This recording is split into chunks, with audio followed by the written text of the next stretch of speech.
Africa's President Barrow participated in the ECOWAS online summit meant to address incidents of the COVID-19 in West Africa.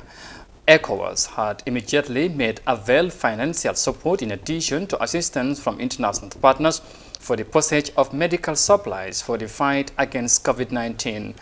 More details of that in this report. President Barrow on Thursday shared with his colleagues in the economic community of West African states that the COVID-19 has harmed the Gambia's economy, with the country's GDP expected to drop. He made this disclosure on Thursday during a video conference of the ECOWAS Heads of State and Government Summit centered on the situation and impact of coronavirus on the ECOWAS region. It is tragic that majority has no regular income and no social security in case of loss of wages.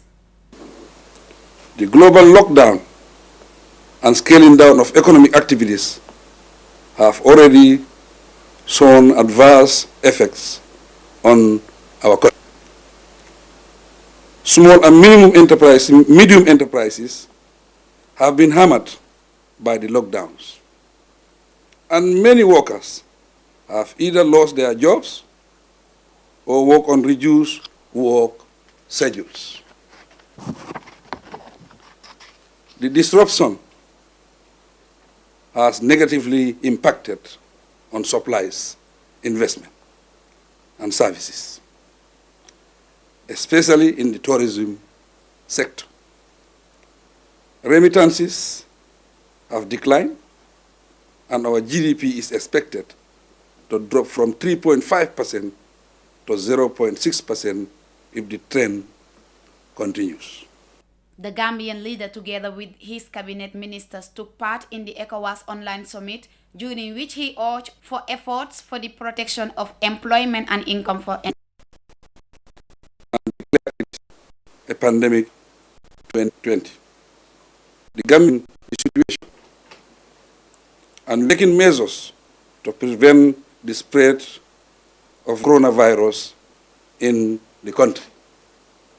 Unfortunately, we recorded the first case on the 16th March 2020.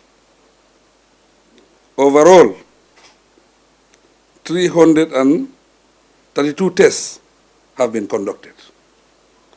As of 21st April 2020, 10 cases have been confirmed within the country, with one death.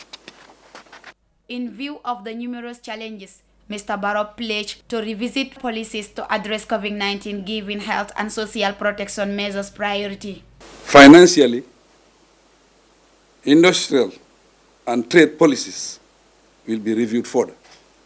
However, the immediate policy response to the current situation is to focus on saving lives, limiting the spread of the virus, and managing the crisis.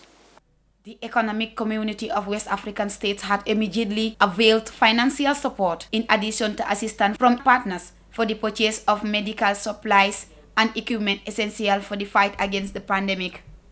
According to data by the West African Health Organization, the 15 member states recorded 5,474 confirmed cases, out of which 1,567 have recovered, 140 have died.